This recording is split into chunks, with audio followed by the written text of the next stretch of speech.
unspeakable acts. Sexual exploitation of children, kidnapping and forced labor. Racketeering and sex trafficking. R. Kelly guilty of all of them. I have been practicing law for 47 years. During this time, I have pursued many sexual predators. Of all the predators that I have pursued, however, Mr. Kelly is the worst.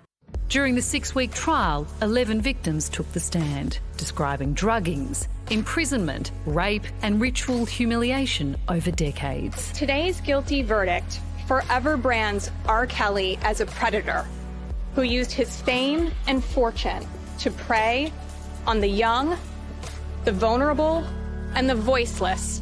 Forcing his victims to call him daddy, Kelly controlled their every move, including when they were allowed to eat or use the bathroom. One woman, eager to interview the R&B superstar, was instead assaulted and locked in a room for 2 days without food or water. I applaud their courage in revealing in open court the painful, intimate, and horrific details. And he didn't work alone, cultivating an inner circle to help him lure unsuspecting victims. Do you have your passport?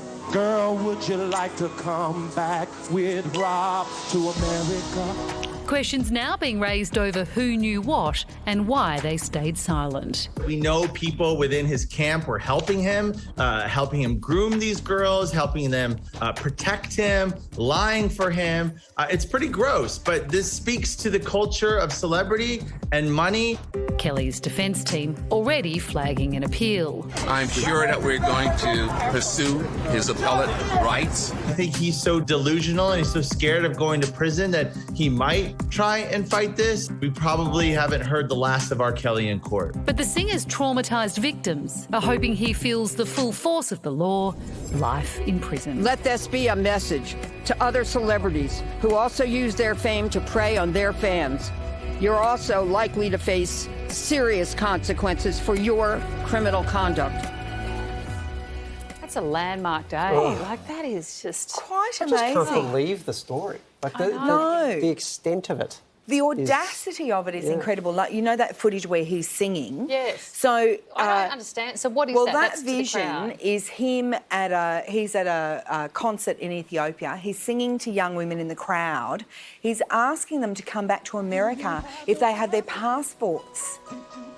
Which you wouldn't And they're think shocked. much if you were just at the concert, but with the context, it feels totally different. But he turns it into a whole full-on number. The whole song is about Coming to What's America. interesting to me listening to it is that's not an improv riff. Like, he would have been doing it, I'm just assuming, he would have been doing that concert after concert. That's worked out. There are backing vocals.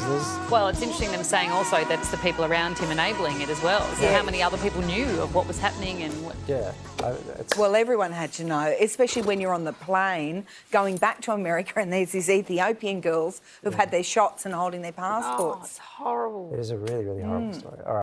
With so much content online, it's sometimes hard to keep up with it all. And let's face it, who has the time? The Project YouTube has you covered with the stories that matter. Hit subscribe for a daily list of the news that you need to know.